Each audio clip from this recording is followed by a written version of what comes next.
आज हम शुरू करेंगे कक्षा 6 की नई एनसीईआरटी बुक का सिलेबस, जिसका पहला चैप्टर है, यानी कि पहला अध्याय है, जिसका नाम है गणित में पैटर्न। आज हम गणित में पैटर्न के बारे में समझेंगे। इस बुक में पहली बुक की तरह प्रश्नावली नहीं होंगी। इसमें कुछ थ्योरिकल होगा, उसके बाद कुछ प्रश्न होंगे, उनके उत्तर हमें देने होंगे। तो सबसे पहले है थ्योरिकल को देखें। सबसे पहले है 1.1 में गणित क्या है, हमें बताना है गणित क्या है। पैटर्न की खोज करना और उसके अस्तित्व का पता लगाना ही गणित है। गणित क्या है? पैटर्न की खोज करना और उसके अस्तित्व का, यानी उसकी उपस्थिति का पता लगाना ही क्या है? गणित है। ये तो हो गई गणित की परिभाषा। दूसरा पॉइंट है पैटर्न। पैटर्न क्या होती है?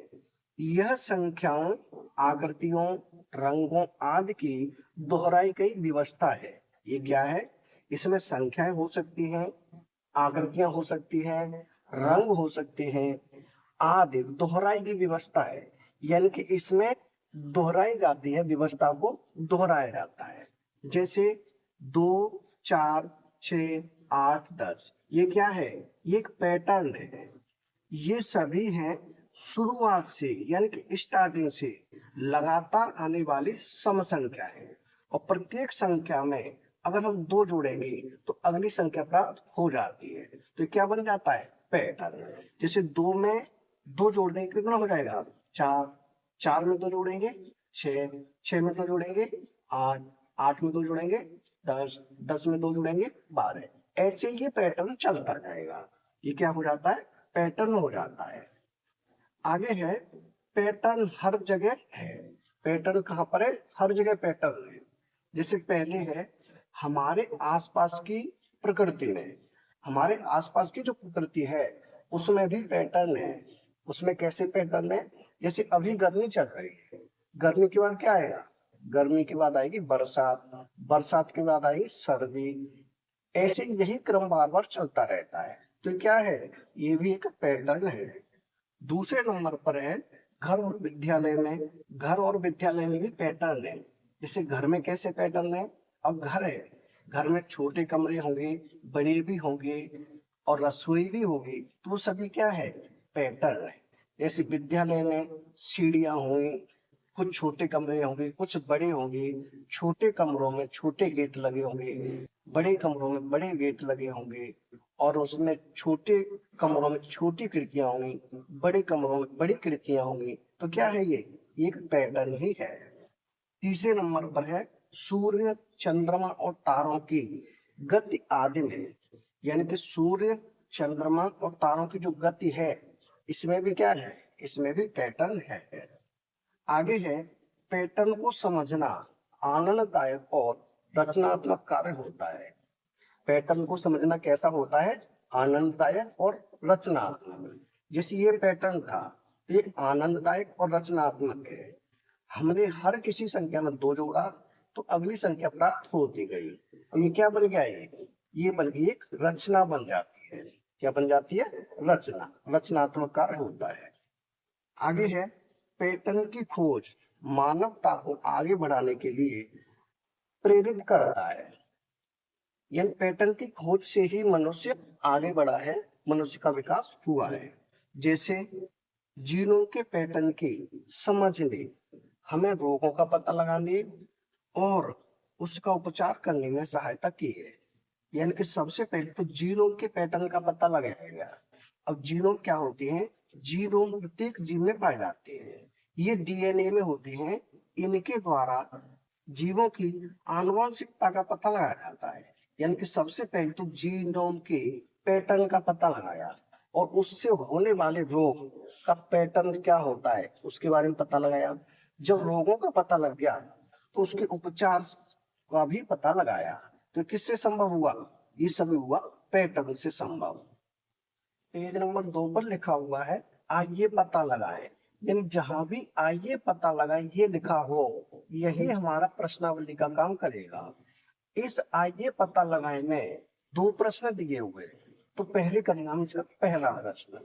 पहले प्रश्न में है क्या आप अन्य उदाहरणों के विषय में सोच सकते हैं जहां गणित दैनिक जीवन में हमारी सहायता करता है। यानी हमें अन्य ऐसे उदाहरण बताने हैं जो हमारे दैनिक जीवन में गणित सहायता करता है। तो ऐसे बहुत सारे उदाहरण होंगे, यानी हमें हर जगह गणित की जरूरत पड़ती है। जैसे पहला उदाहरण है खरीदारी में। हमें कोई वस्तु खरीदनी है या बेचनी है तो गणित की जरूरत पड़ेगी। जैसे हम बाजार में गए बुक खरीदने, किताब खरीदने, और किताब पर मूल्य है 80 रुपए का। 80 रुपए की किताब है, हमने इसे 100 रुपए दिए तो कितने रुपए वापस करेगा? 20 रुपए वापस करेगा। तो यहाँ हमें गणित की जरूरत पड़ेगी। दूसरे नंबर पर है खाना बनाने में। खाना बनाने में भी गणित की जरूरत पड़ेगी। जैसे कितने किलो आटा लगाना है, कितने लोगों के लिए खाना बनाना है, कितने आलू चाहिए, कितने किलो टमाटर चाहिए, तो किसकी जरूरत पड़ेगी? गणित की जरूरत पड़ेगी। तीसरा उदाहरण है गेंद फेंकने में। अब गेंद फेंकने में भी गणित की जरूरत पड़ती है। जैसे कि एक ओवर में कितनी गेंद होती है? 6 होती है, और 6 है वो गणित की संख्या है, तो गणित की जरूरत पड़ती है। कितनी गेंद हमने फेंक दी, कितनी बची हुई है। और चौथे नंबर पर है यात्रा करने में। यात्रा करने में भी हमें गणित की जरूरत पड़ेगी। जैसे कितने किलोमीटर जाना है, कितने रुपए की टिकट खरीदनी है, तो इसमें भी हमें गणित की जरूरत पड़ती है। पांचवा है पढ़ाई करने में। पढ़ाई करने में भी हमें गणित की जरूरत पड़ती है। जैसे अगर हम स्टार्टिंग से ही देखें तो आ से अनार सीखे, तो पहले देखेंगे आ से अनार में कितने अक्षर होते हैं। जो कितने अक्षर होते हैं वो किसकी संख्या है? गणित की संख्या है। एबीसीडी में लें तो एबीसीडी में कितने अक्षर होते हैं? यानी 26 अक्षर होते हैं। तो कैसी संख्या है? गणित की संख्या है। यानी कि पढ़ने में भी हमें गणित की जरूरत पड़ती है। यानी गणित की जरूरत हमें हर जगह पर पड़ रही है। तो ये हो जाएगा हमारा पहले प्रश्न का उत्तर। अब हम करेंगे इसका दूसरा प्रश्न। दूसरे प्रश्न में है गणित ने किस प्रकार मानव को आगे बढ़ने के लिए प्रेरित करने में सहायता की है। यानी कि गणित ने मानव को आगे बढ़ने के लिए किस प्रकार से प्रेरित किया है, किस प्रकार से सहायता की है, वो हमें बताना है। तो इसका उत्तर हो जाएगा यहाँ से। गणित ने निम्नलिखित प्रकार से मानव को आगे बढ़ने के लिए प्रेरित किया है। यानी कि गणित ने निम्नलिखित प्रकार से मानव को आगे बढ़ने के लिए प्रेरित किया है।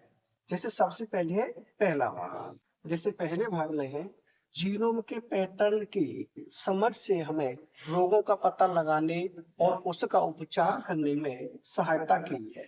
यानी कि जीनोम के पैटर्न का पता लगाया, उससे रोगों का पता चला, और रोगों का पता चलने के बाद उसके उपचार का पता लगाया गया।